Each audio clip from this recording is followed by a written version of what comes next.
What's going on YouTube? In this video here, we're here at Port Canaveral right now. I'm doing a drive-by of the Disney Wonder and the Disney Dream. They are currently here in Port Canaveral right now, refueling. They did just the green light from the CDC to unload crew, so that's what they're currently doing right now. I believe we did just see one of the privately chartered buses come arrive at the terminal.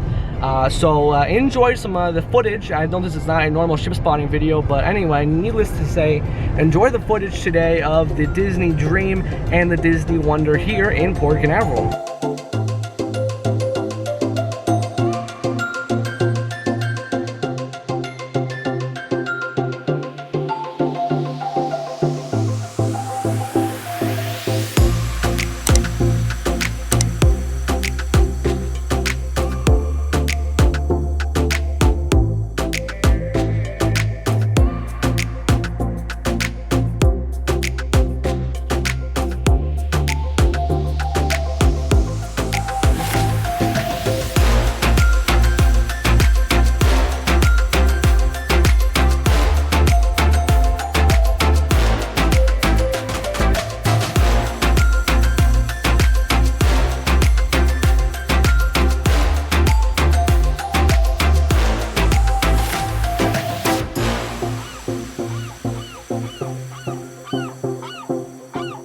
Hey, thank you guys so much for coming and checking out this ship spotting video. We greatly do appreciate it. It was a little bit on the shorter side, but trust me, there's a whole lot more coming up in this series. But until the next time we're back here with the next week's Gatlinburg video, we appreciate you guys coming so much for checking out the show. And guys, we'll see you next time.